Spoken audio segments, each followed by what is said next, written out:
Krishna Karuna Lola Radhe Govinda Radhe Govinda Murali Govinda Radhe Radhe Govinda Murali.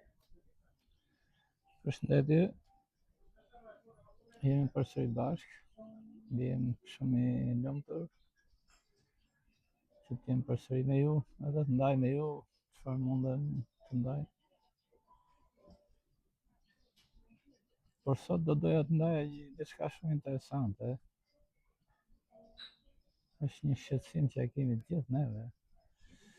Edhe shpresoj që të jetë një ndihmë për njerëzit që ndjejnë se kanë nevojë.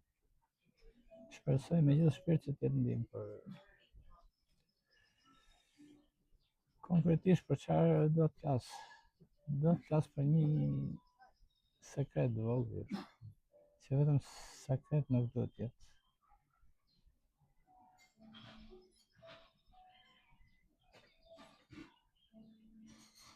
Edhe pse e nxorra këtë si çështje sot,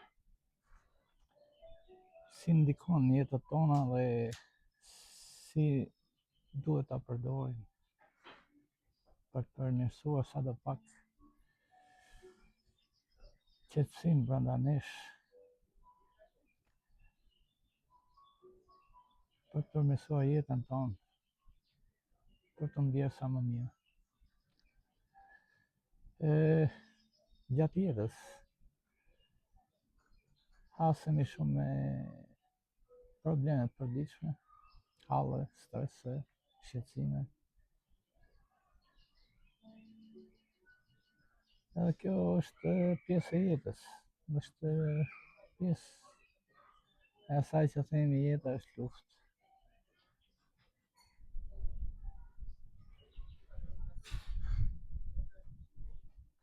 Edhe çfarë ndodh? Gjitha këto akumulohen në trupin tonë, gjithë të stresi, gjithë të shqetësime, gjithë të halle. Edhe vjen një ditë që fillojnë shpërthejnë. Diku fillojnë dalin sipërfaqe. Diku shfaqen në një mënyrë, diku shfaqen në një mënyrë tjetër. Çfarë për shembull? Fillon typen temperatura. Ka zgjidhje. Mjekësia sot ka nxjerrë ilaçe. Një aspirin, një amoxicillin, edhe të bie temperatura. Të krijohet një infekcion. Doja shfaqet në sipërfaqe. Ti sërish pi një ilaç. Për një ditë, 2, 3, 5 ditë, derisa infeksioni zhduket, ikën. Pra, gjen zgjidhje për gjërat që kanë zgjidhje. Në të njëjtën kohë ka dhe gjëra që shkenca jonë nuk është aq e përparuar sa t'i japë zgjidhje. Çfarë konkretisht nuk është një gjë që t'japë zgjidhje. Konkretisht vuajtjes mendjes, emocioneve të brendshme, vuajtjeve emocionale, edhe vuajtjeve shpirtërore. Nuk ka çfarë të bëjë shkenca. Nuk gjenden ilaçe. Mund gjenden vetëm qetësuesa që të lënë të mpirë për disa orë, por ajo nuk është zgjidhje. Edhe unë mendoj se ekziston zgjidhje. Jo mendoj, po ekziston zgjidhje. Është një zgjidhje që unë personalisht e kam provuar në vetveten time, edhe kam gjetur zgjidhjen e këtij shqetësimi. Unë si shumë nga juve që ndiqni të mesazh, kam vuajtur këtë pjesë, si të gjithë. Kam vuajtur mendërisht, vazhdoj të vuaj, nuk e s'kam shpëtuar, mos krijemi iluzione. Kam vuajtur emocionalisht, kam vuajtur shpirtërisht. Po kam gjetur zgjidhje.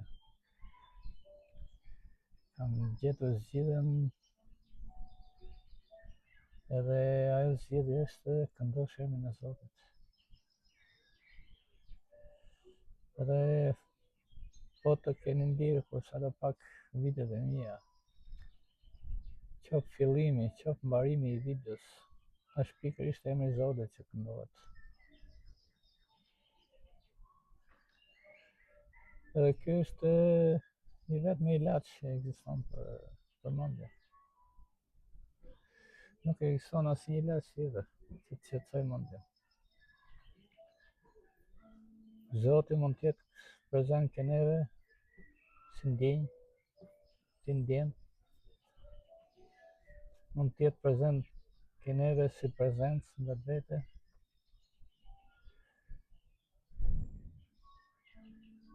Pasi ne jemi shëmbulltyr e Zotit. Zoti na ka krijuar në formën e vet. Në një nga format e veta, pasi Zoti ka në forma pa limit. Gjithashtu, Zoti është prezent edhe tek tingulli. Pra emri i Zotit, tingulli, është vetë Zoti prezent. Nuk është thjesht një tingull, një fjalë, një shkronjë, është vetë Zoti prezent. Edhe ti kur fillon e këndon atë, ti fillon ta ndjesh brenda teje. Edhe do doja të ftoja gjithsekush nga ju që pasi të këndoj emrin e Zotit për gjysmë orë, një orë, shikoj çfarë ndjen brenda vetes. Është një ndjenjë qetësie, një ndjenjë rahatie, një ndjenjë nuk përshkruhet dot me fjalë, sepse mungojnë fjalët. Po që është një ndjenjë shumë e këndshme. Të mbushin edhe syt me lot. Kur ti vërtet e bën me ndjenjë atë.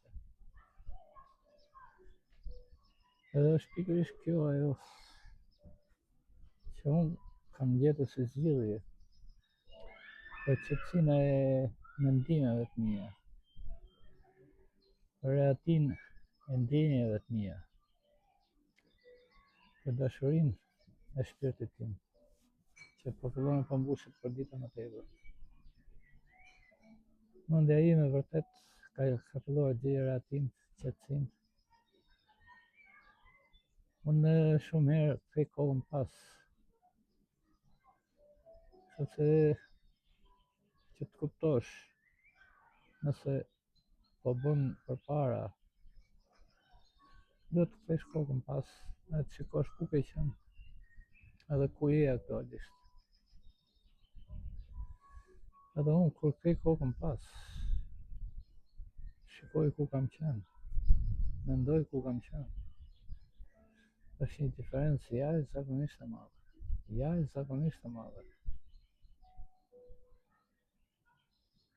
Më besonin materialisht, jam po njësoj. Punoj, jetoj, kaq. Nuk e se po që jam shumë i mbushur brenda meje.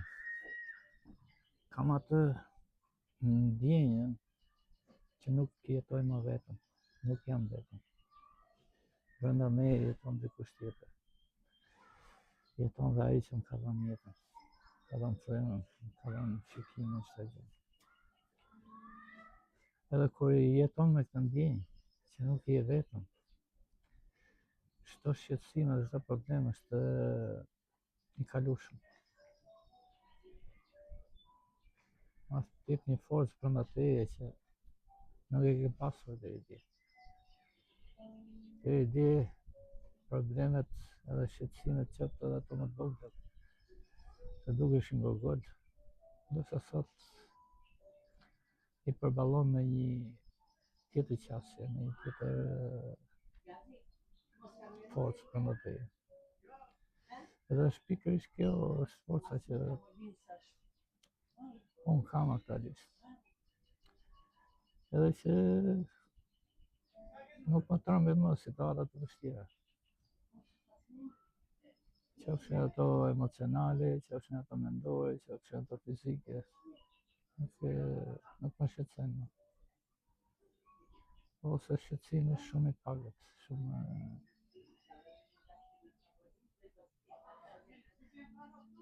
pikërisht emri i Zotit, kur ti fillon ta këndosh,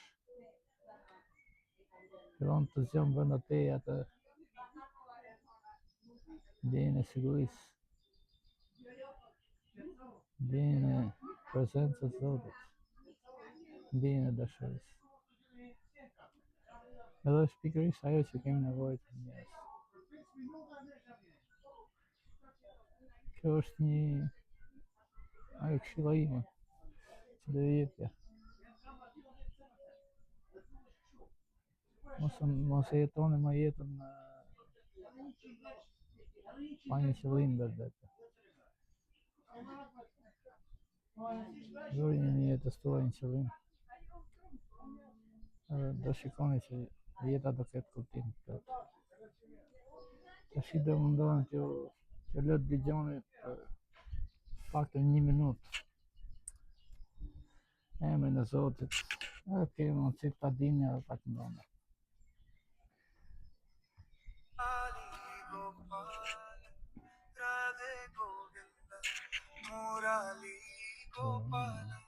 Hare Krishna, Hare Krishna, Krishna Krishna, Hare Hare,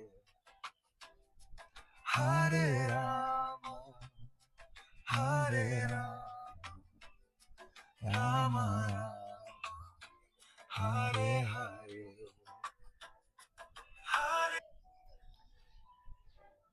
Kaq mjafton, keni emrin e Zotit aty, këndojeni edhe do shikoni mirësinë që do ndjeni brenda jush. Kaq kisha për sot. Ju faleminderit që ishit prezent. Shihemi deri herës tjetër. Mirupafshim.